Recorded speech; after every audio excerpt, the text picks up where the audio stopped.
and go when we're ready. Good evening, everyone. So good for you to join us in our launching, our inauguration of the Where Rivers Meet Spirituality Center. So thank you for joining us on this first night. I believe that most of you are aware that our programming actually consists of 3 events for uh, the period ongoing, actually. So there is a Wednesday evening event, and that is this evening's program with Ricky DeFoe, and that will continue for the 4 weeks of March. And then we will have our Saturday programming, and Mark Suter will be with us for that. That will be at 10 o'clock from 10 to 11, and that will be a morning practice. And he will lead us in the Qigong. And then for Sunday, the Sunday morning meditation, this will be a meditation just before the regular worship service at our Montevideo First Congregational Church. Before that service, this will start at 9:30 and will go until roughly 9:45 or 9:50. So we look forward to your participating in these programs. This coming Sunday, Jane Ryer will lead us in the meditation, and she'll do the meditations for the Sundays of March. And then in April, we'll have other programming, and we will send out information on that. So I welcome Ricky DeFoe from the Fond du Lac Chippewa Nation. And Ricky, somebody that Nicole you might knows from the cities. I'm sorry. Ricky, inviting you to participate, to introduce yourself. Yes.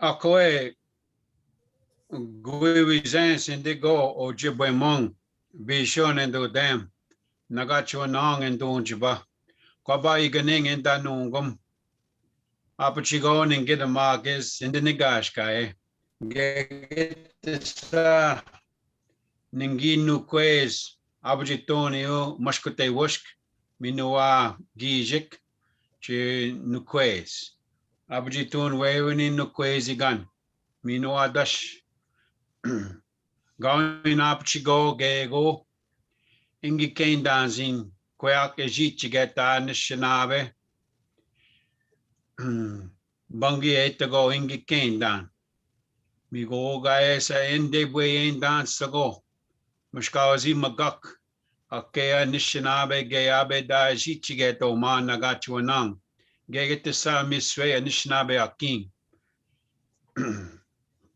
Bama Pi Ninga Tajindam Bangi go sa Quia Koshkoin Mino Dash Mino Ouiji Jindi win Gagetesa Mashkiki Date Besed Ashinakate Gikendas winan Nungom Ninga Shaganashim Minwach Indiji Gikenamigo Ricky DeFoe Anamika Ginoa. So I welcome you all here virtual into my home. I live here on Fond du Lac. It's a French word. I have a last name that's DeFoe, that's French, but I don't, the world sees me as Anishinaabe. And my Ojibwe name, Guizans. I belong to the Lynx clan. And again, I live here in the community of Sawyer on the Fond du Lac Reservation. And I sound out our first language to those Manitou that hear, our ancestors hear those words. And when we formally introduce ourselves traditionally, everything comes alive. For instance, when I used these medicines to, they say to nukwes gay. That means to medicine oneself. So I used that before getting started. This is a ceremony all by itself. We know that the things that are critical for life are all included in this ceremony. We know that earth, wind, and fire and water are critical for life. And in this ceremony, we have the shell that represents the water. We have the sage and the cedar representing the earth. The match that lights that is the fire, and the smoke is the air and the wind. So we have complete ceremony there to start things off in a good way. The Anishinaabe and many indigenous peoples throughout our Mother Earth live natural life, natural law. And there are different kinds of laws, and that is the number one law, is to live naturally. And the way I say that is that if you have a border, a line of demarcation, things that happen naturally, the rivers cross. Where the rivers meet, cross these lines of demarcation naturally. The winds cross naturally. Our language crosses naturally. The clouds cross naturally. The fire goes across naturally. All these things follow natural law. So we know that when we live by natural law, we are healthier. And we also incorporate in a way of life, Anishinaabe Ejichigang, that a spiritual way of life, where we have empathy, we have care and kindness and love, lifting the spirits of one another. Because we know that to do these things, we are responsible for what we give out. And this natural law is what you give out is what you get back. This is natural law. So if we give out kindness and love, it is natural law, it'll come back. So it is if we are mean-spirited, those things also come back in a natural way.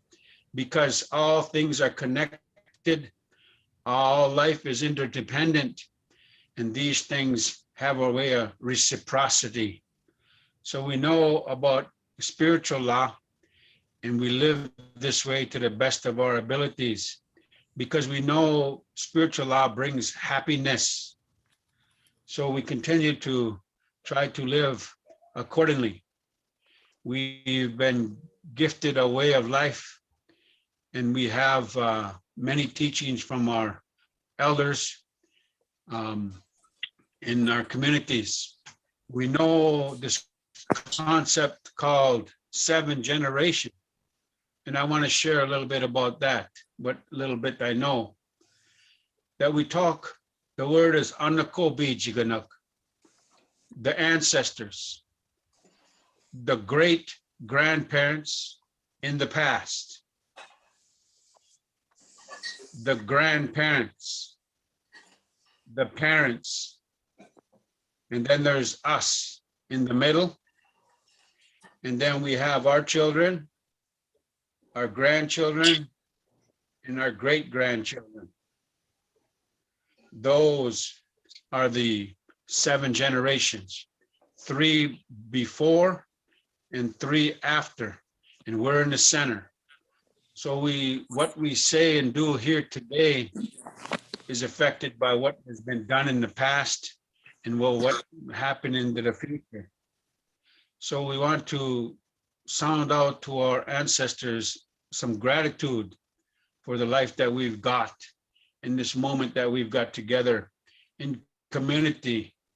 So we know and we live the best way we know how.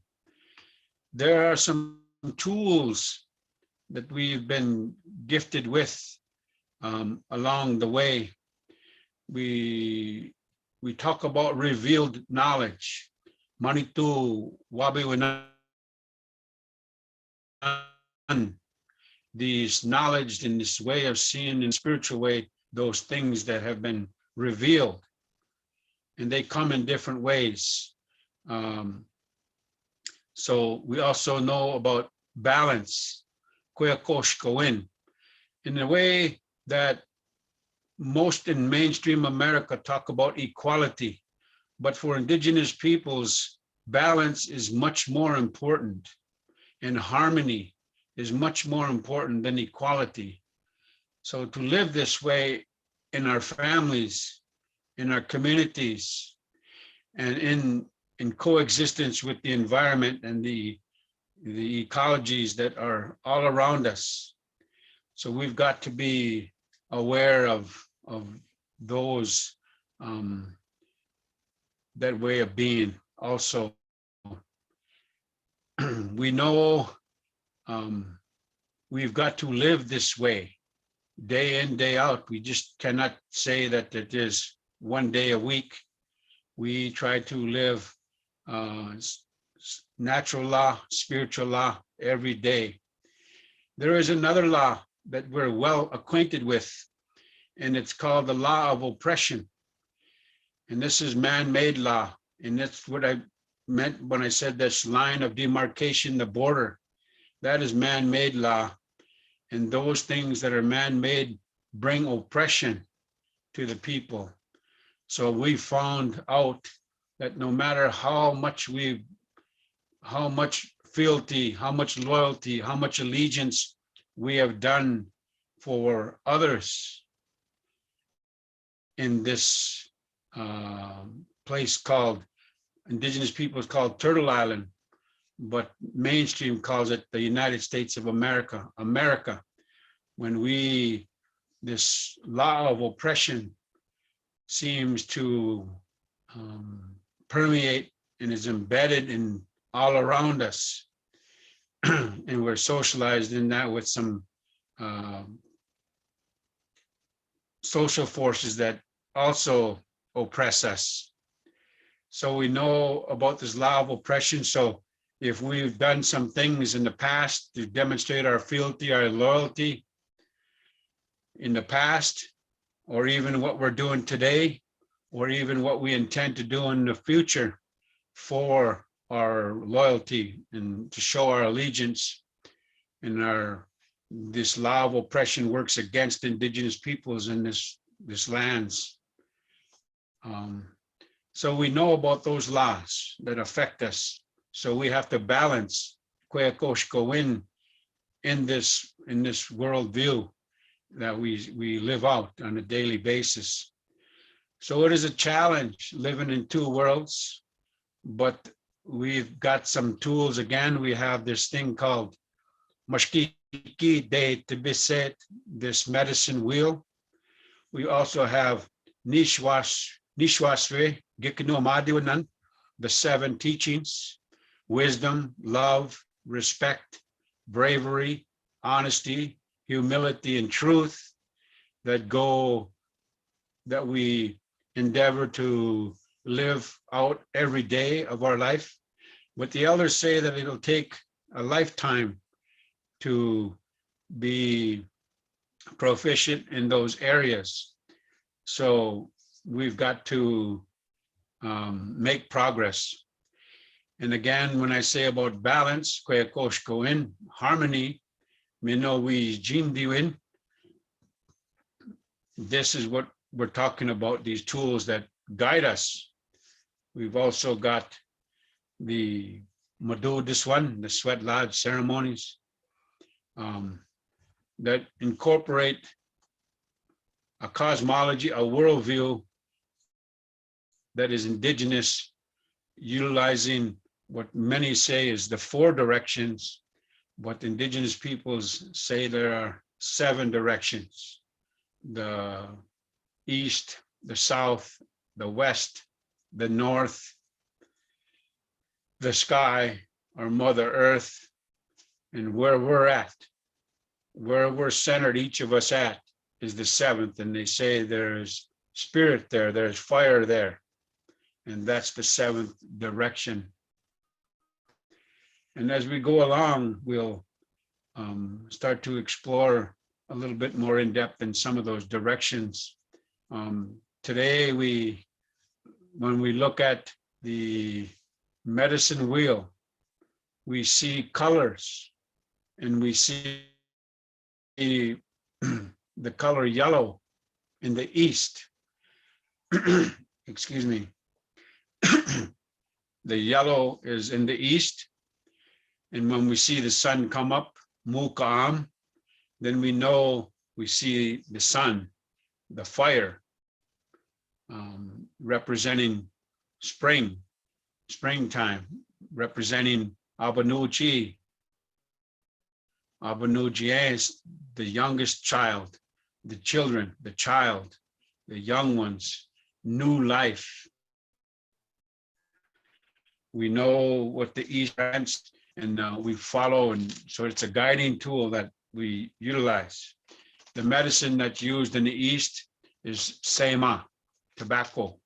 So we see this play out.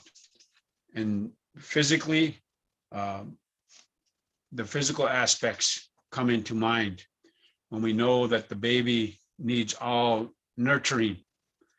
And these things come along in different ways. So the socialization is huge. So we've got to be aware of how we're raising our children. And this tool, the medicine wheel, is helpful in that regards. It kind of guides us. We know we welcome this new life, this infancy stage, the youngest of children. We know it's a time for nurturing and a place where we develop trust and we learn to respect. And we always, in spiritual law, have kindness. So we show that to each other. And we also have learned boundaries in the East also. And the young ones know that everything is done for them. We care and nurture them to raise them in such a way. And then we know that the children at that time also are more spirit than human, they say, the indigenous peoples. So there's a special bond that takes place there. We know about the good life, and things need to be started in a good way. And we always try to be guided by these tools that were gifted to us as indigenous people to utilize. Now, so in ways that we could utilize wisdom, love, respect, bravery, honesty, humility, and truth, is to know what each one of those teachings mean, to have relationship with your aunts, your uncles, your grandparents, to know who you are first off. And this plays out in our relationship building. Everything is relational, we know this. And not only how we relate to we're told to take care of the land, take care of the flyers, take care of the walkers, the four-leggeds, the swimmers, the fish, the crawlers, all of those ones that we live here. We know also that our Mother Earth is the source of life.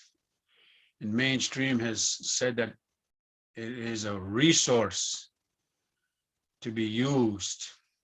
And these concepts, so we know that we have to re-spiritualize, a despiritualized way of seeing the world. And I think some of these tools and these ways of seeing each other through natural law and spiritual law, utilizing teachings that were given. And we try to share. And things are reciprocal, like we said, natural law. When we share with others, they have a tendency to share and remember back. And so this is what it's all about, reciprocity, sharing that knowledge, because we know that we are all human. Anishinaabe means the original man, the human. Ojibwe is a tribe, and Nagachwanang is a band in that tribe. So I want to share also that, along with my introduction, that I graduated from a boarding school, a federal boarding school, and was socialized into mainstream in that way also. And I went to a place called Flandreau Indian School in South Dakota from 1973 to 1976. So and then I've also had that experience. I've also had the experience of enlisting into the US Army National Guard in the 80s, shortly after, not too long after graduation, and a few years later. And attended a university for a short while.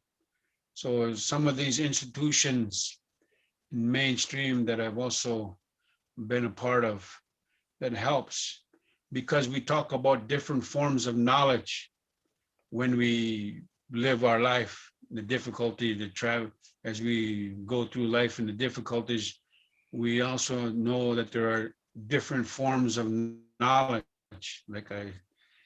For instance, there is intergenerational knowledge, where we've received knowledge from our great grandparents, and it's handed down.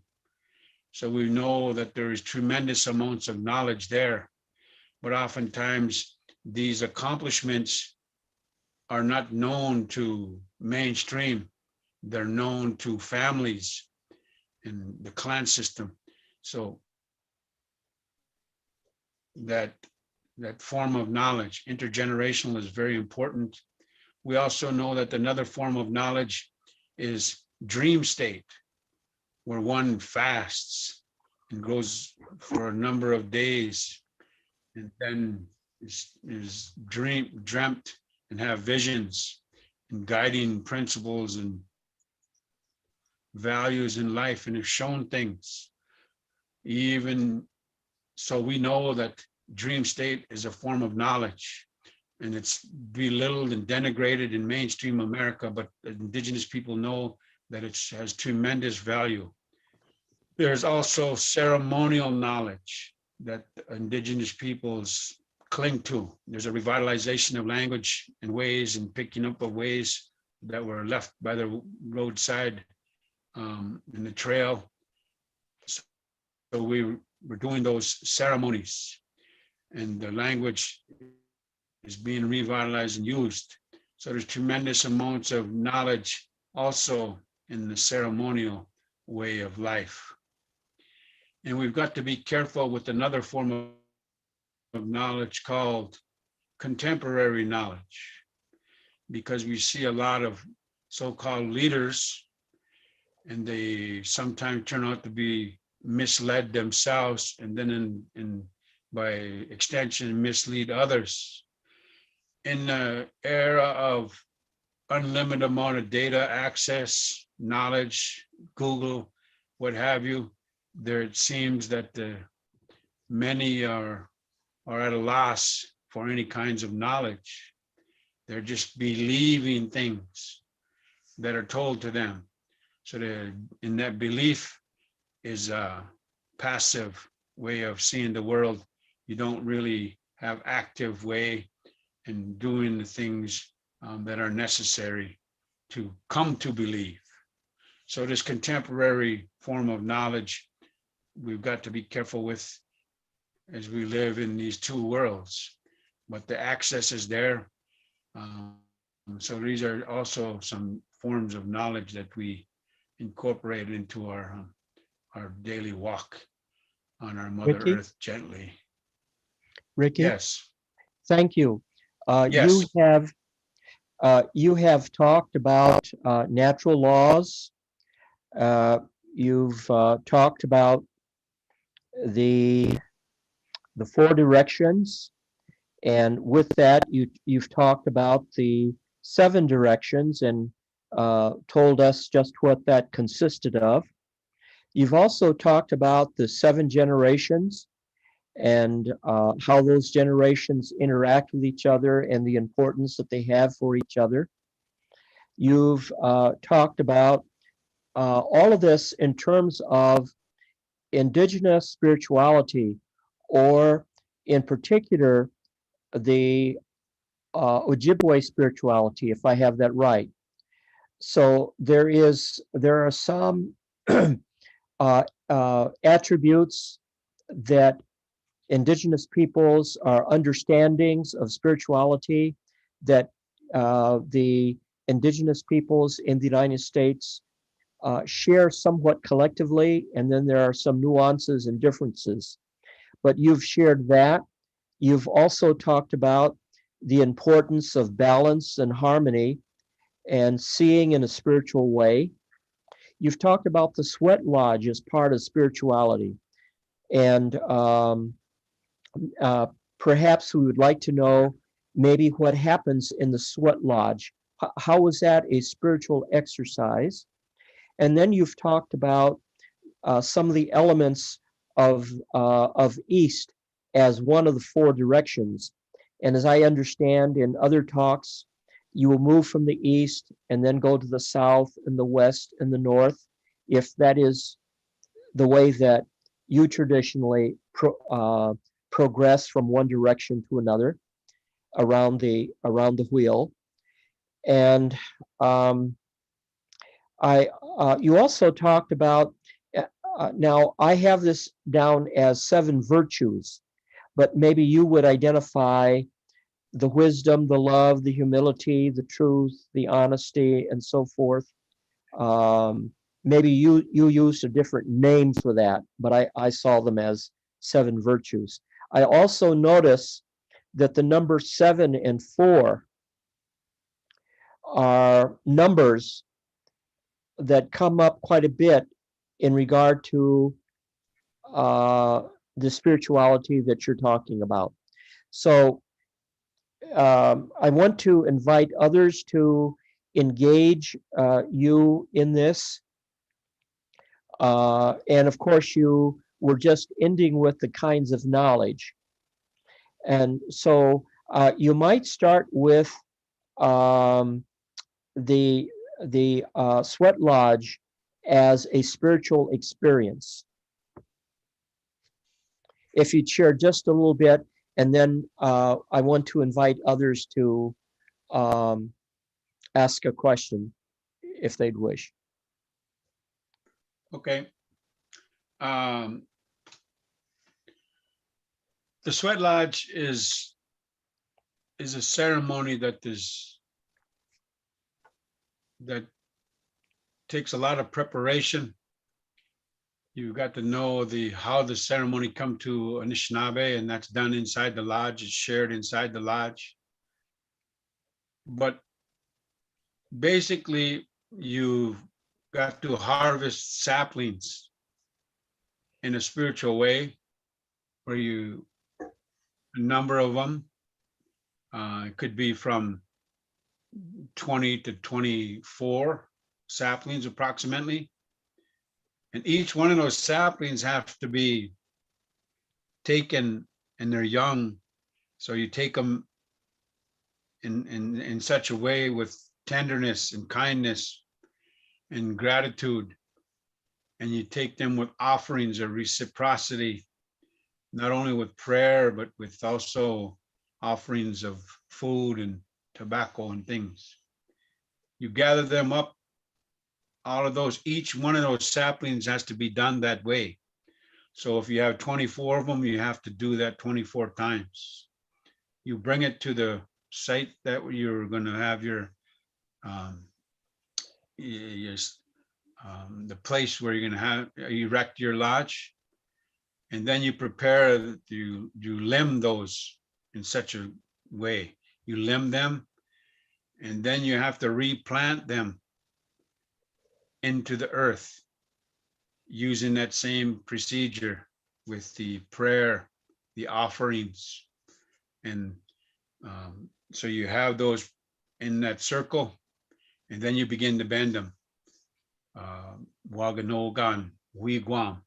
So you bend them into the shape of a wigwam, and you tie them, and then you cover that with blankets, and today's present day blankets and perhaps sheets and tarps, so that there's no light that's coming in. It's completely dark inside. And then you have, of course, you have your 4 doors that are the way you construct your lodge there. It has 4 doors: east, south, the west, and the north.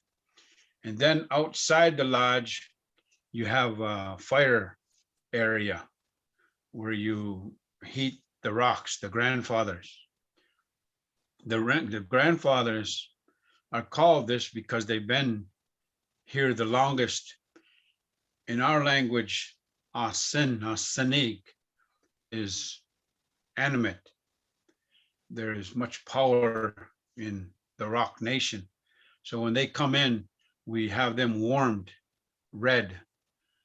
We build fire, prepare them gently, experienced firekeeper. And then once they're ready, probably after about a couple hours, at least in the summertime, maybe three hours of heating time as it gets colder. And we bring them in.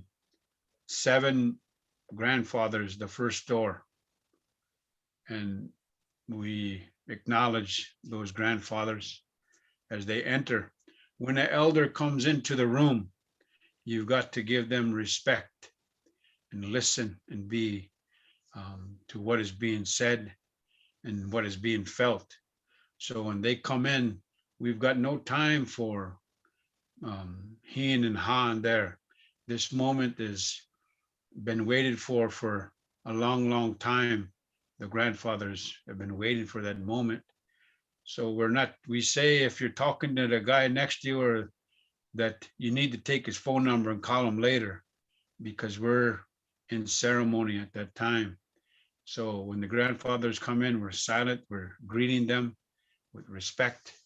They come in, and then we have some mashkiki wabu that has been prepared, some just cedar tea, some have water also, and that's brought in there in a pail. And we have other medicines that are used. We know about the medicine wheel and which medicines are in those directions. We know about tobacco. Everything begins with tobacco. Everything begins with that tobacco. And then we offer that tobacco to those grandfathers. And then also we feast with them. We kunge. So there's that takes place. And then after that, we go into the, and that feasting could involve wild rice, berries, meats, and things like that, in not only a symbolic fashion, but a literal fashion of feasting the grandfathers there with them. And then we go, the door is closed, and then we go into the rounds, the 4 doors for the 4 directions. That's just in a nutshell about the Sweat Lodge ceremony. Again, we see the emphasis on relationship and generations, and the rocks themselves as holders of life and containers of life. warming people, being the residue of past histories and brought into the present. Others of you, if you'd like to unmute, and if you have a question for Ricky relating to the 4 directions or anything that Ricky has shared, now you're welcome to do that.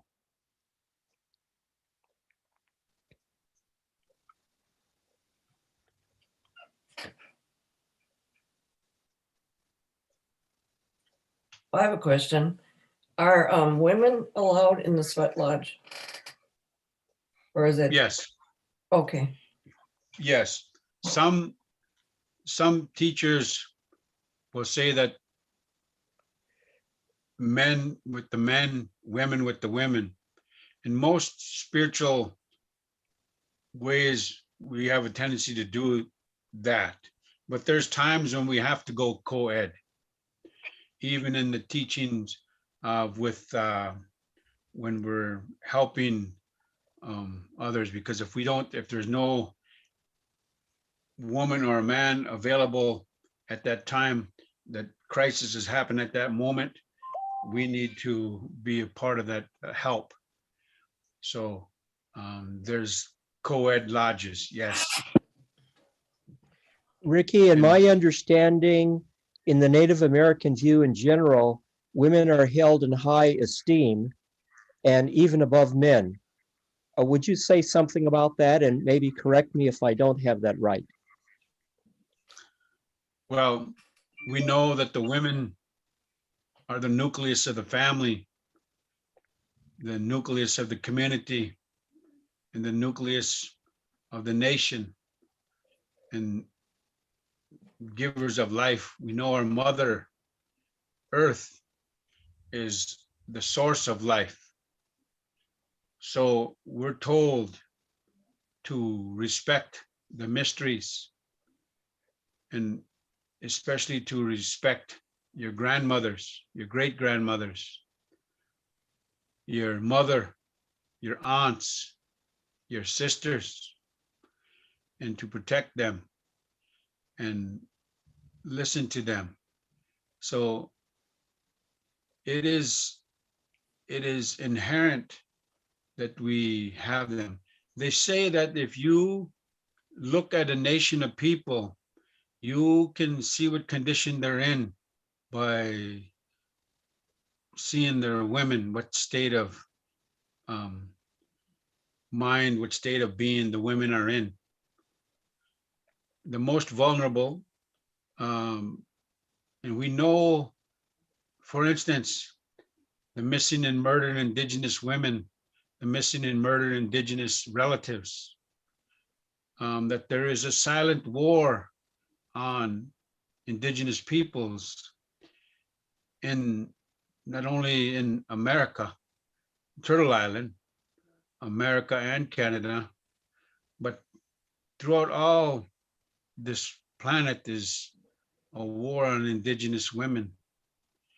So that it's a silent war, because if they're killing our women and our children, and there's it brings some real challenges to communities when they don't have the resources or the to deal with that, and it's coming to so we depend upon this trust for people to look out for everybody in an equal fashion, but our women are being murdered, our children are being taken, and there's no protection from this one that calls themselves the protectors of the Indigenous peoples of the so-called Indians. So it's very challenging for our young men, and we know that violence, this society we live in is a very sick society formed on violence, and so we know that it's already set its course for its own demise through violence.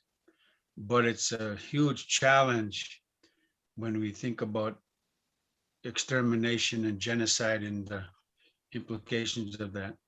So there's lots of anger and frustration happening in indigenous country now when we see our women being taken and treated in such a fashion. Thank you. Other questions? Other questions of Ricky? Hello. Hi, Ricky. Thank you so much for talking with us this evening. Thank you so much. I have a question. You talked about offerings. You talked about gifts of offerings of tobacco. You also mentioned food, and prayers as well. But could you speak a little bit more to not only who the offerings are given, but what the offerings are and why food is an offering and how that's given and to whom is that given and how is that given? Okay. Thank you. I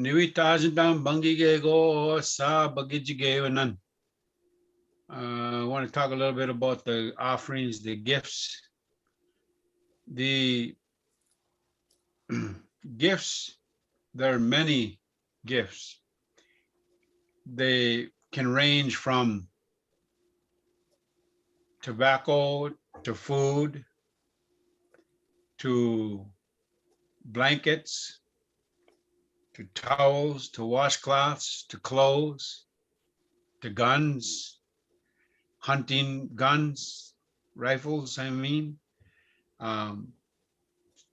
horses, canoes. The gifts vary. Cars, money. They say the most versatile gift is money, but some say that people never ask for those. Gifts are given from the kindness of one's heart. And if they say you ask for help from someone that is spiritual and they do the work, the ceremony, they say, well, how much do you charge? People do not charge no monies or ask for any gifts. But what they say is, well, how much does that mean to you to have this done here at this time, in this moment, for your family, for you? And if it means nothing, don't give nothing. If it means a little bit, give a little bit. If it means a lot, give a lot. So we're told these things. So don't be stingy in your gift giving.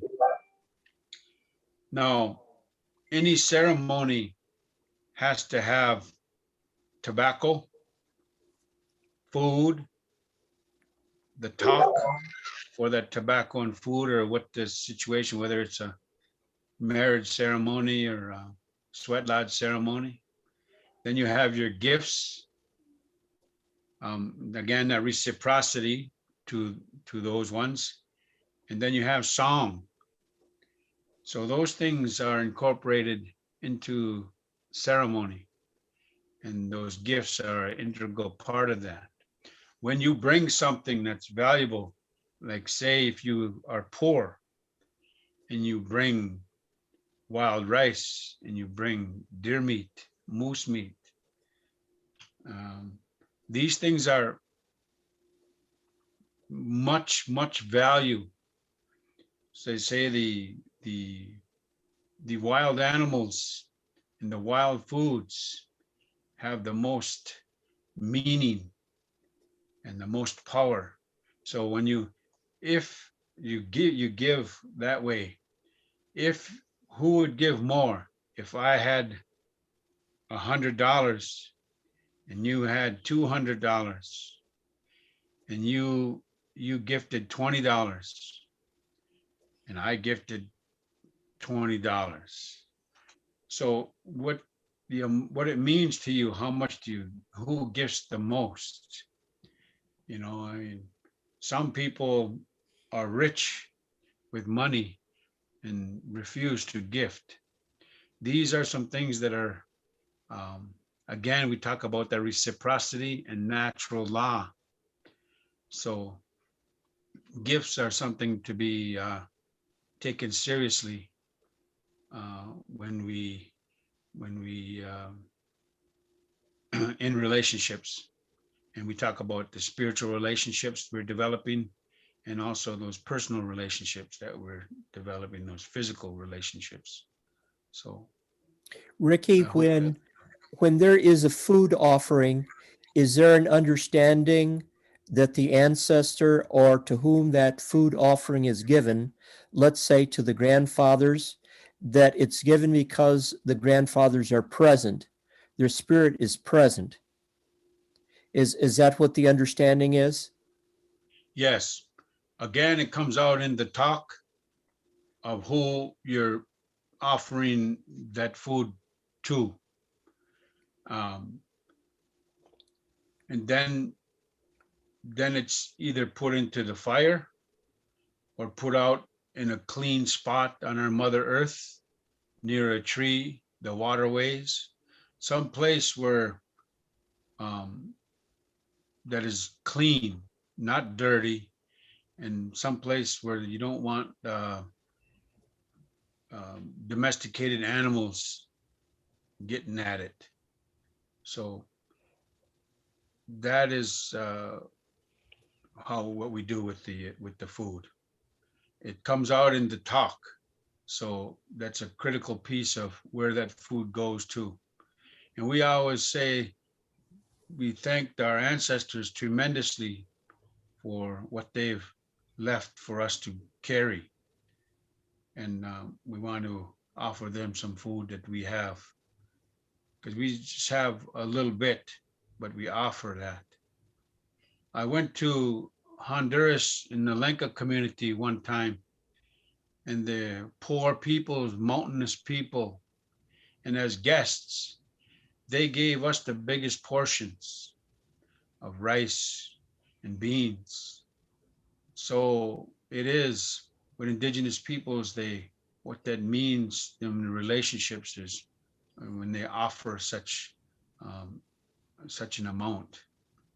It's a beautiful way of seeing. It kind of goes against the social forces that are happening in America, where they tell you to accumulate your wealth and hold on to it and not to give and be an individual. And if they're poor, they don't have nothing, that's on them because they're lazy and these things of this nature that are stereotypes that are embedded in our minds. So we've got to understand that we are socialized to believe in such a fashion about the American way of life. It kind of bumps and conflicts with indigenous ways of seeing the world. And it's coming to head now.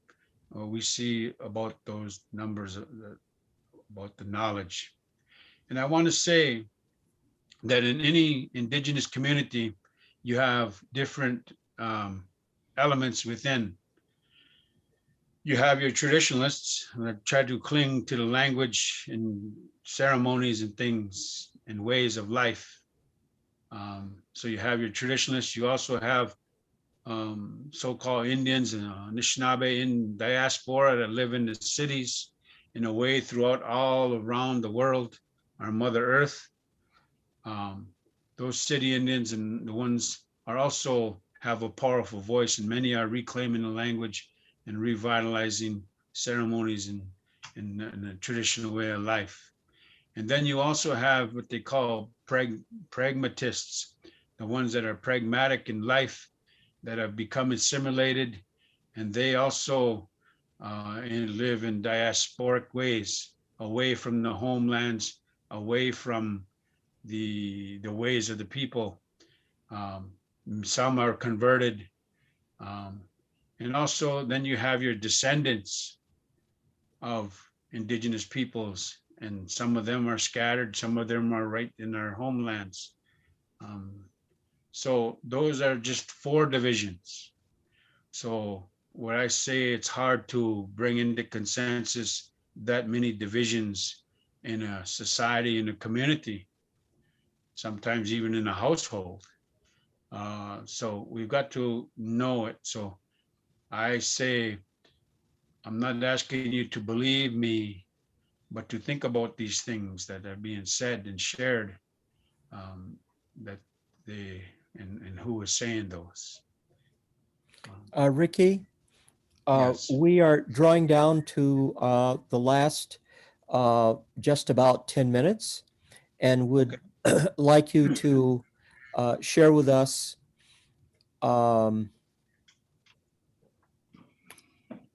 the spirituality as you would practice aspects of the 4 directions with the drumming, and maybe tell us something about what the drum is and why the drum is used in spiritual practice. Just briefly for that. Okay. This right here is called Dewe Egans. Dewe Egan is a big drum. Dewe Egans is a hand drum. Dewe Ode, Gichi Ode is a grand heart. Ode. De is one's heart. Way is a sound. In way win, the way I sound.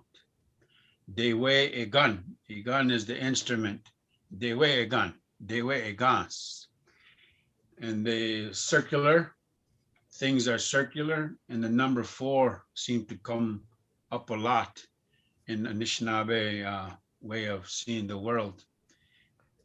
The skin that goes over these and are tied in the back in such a fashion, you can see almost like the mashkiki date to be said, the medicine wheel.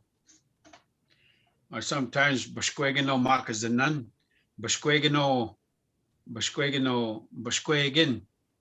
not the same type of skin that goes into making moccasins from the deer are sometimes used on that. That's a little thinner, and that has a different sound to it. And then you also have elk, which is a little thicker, that is utilized. You also have moose wayan, the moose hide, that's really a lot thicker, and those are used on some of the big drums. So you have different skins that are used to make different sounds. This here is Dewe Ekanak, Dewe Egan, Dewe Ekanak. This here is what we use to sound out, to make that sound. Now, in Waywin, if someone was to teach us a song, you and I, there might be 10 of us, might be 20 of us, the same teacher for 1 hour, and then they told you to sing it, you would sound different than me. Each person that was there would be sounding differently. The same teacher, the same song, the same spot of learning it for the same amount of time. That's in Waywin, that's distinction. So that's very powerful. So some people want to sound like someone else, but it's best to have our own sound. And that's part of the spirit of our who we are. So we want to think about those things as we're sounding out our drum. The drum is calling the nations together in solidarity and mutuality. All peoples have drums. All nations of people have drums. It only seems that this one in the United States sometimes is used for war more than the others. But indigenous drums sound out the songs, the prayer songs, everything in song fashion. So we utilize this an awful lot. It has they have that spirit power also. So it's convenient to carry with and utilize. We warm those up. You can warm them up by a fire. You can warm them up on the stove. Be careful not to overheat though. And then we have songs, part of that ceremony. And I want to sound out the song here. So if you have your drums, pick your drums up and follow along with me. And what we're going to be doing is, I want to say, is a directional song. We hear much about the 4 directions, the 7 direction. This is a directional song. So thinking about that.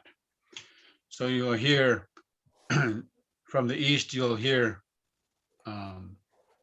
Megizi, Bindagan. From the south, you hear Maingan, Bindagan. And then from the west, you'll hear Mashkote Bijiki, Bindagan. And from the north, you'll hear Makwa, Bindagan. The eagle, the wolf, the buffalo, and the bear. Then you'll also hear Ishpe Ming Manitou, the sky spirits. You'll hear the Mama Anana Ki, our Mother Earth spirits, and Chimanitou, the great mystery, also the 7th direction. So if I can, please bear with me.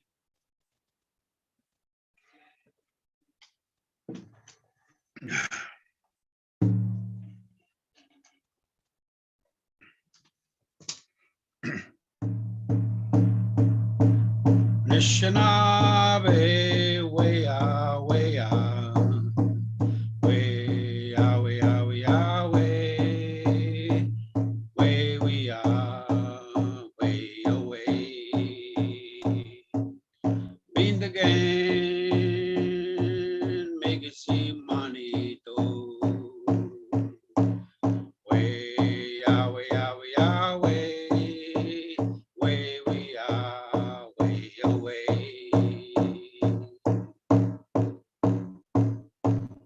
Anishinaabe, way ah, way ah, way ah, way ah, way ah, way, way we are, way away.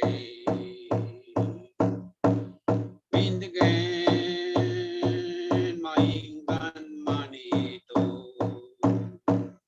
Way, way, way, way, way, way, way, we are, way we are, way away. Way ah, way ah, way ah, way ah, way, way ah, way, way ah, way, way ah, way. Anishinaabe, way ah, way ah, way ah, way ah, way ah, way, way we are, way away. Been again, Mashkote Bijiki Manito. Way, way ah, way, way we are, way away.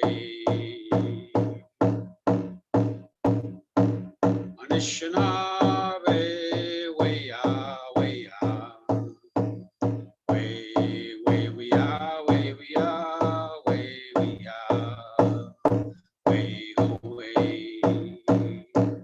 way away.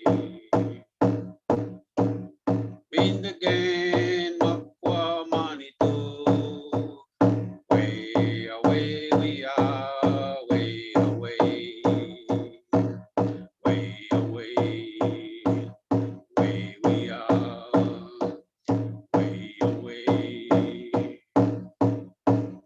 Way ah, way ah, way ah, way away, way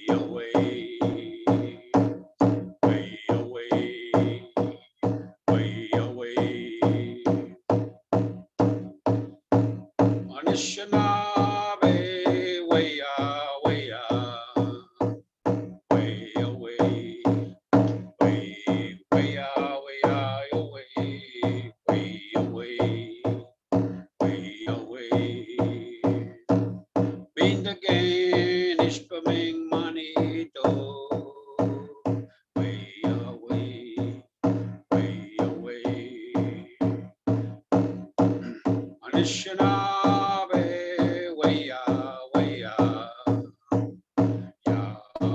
ya, way, we are. Wind again, mama, ki manito, way away. Yahweh, Yahweh, Yahweh.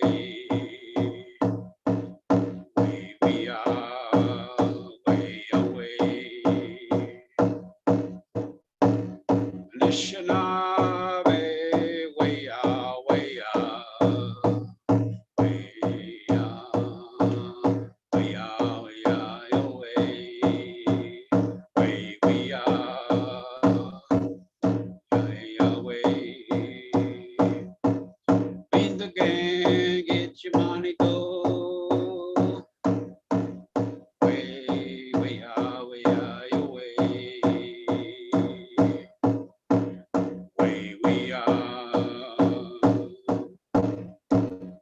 Way, your way. Way, way, way,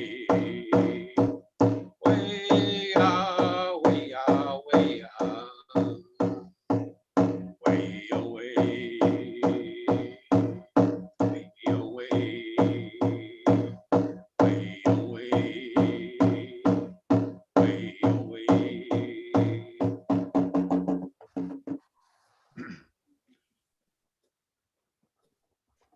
So that is the directional song, an Ojibwe directional song. And again, we'll each sound differently, and we'll each make improvements as we go along in the next few weeks that we spend together on these Wednesday evenings. So I want to thank you all for hearing my words here this evening. Migo Trisandaya, Mio, Go, Ojibwe Mong Pi Shonen do them. Thank you very much, Ricky. And I offer you virtually tobacco in gratitude. And we look forward to your presentations in the upcoming Wednesdays of March as we continue to look at spirituality, and in particular, the spirituality that represents your tradition as an Anishinaabe man. And we also will be welcoming participation from our listeners, our participants. And as today, Ricky will end the time with us with a drum, and we invite you to bring your drum if you have a drum, and to be with us spiritually in drumming together. So Ricky, again, thank you, and thank you everyone who has joined us this evening. We look forward to seeing you next week, and if possible, Saturday morning, as well as Sunday morning. So thank you, and wishing everyone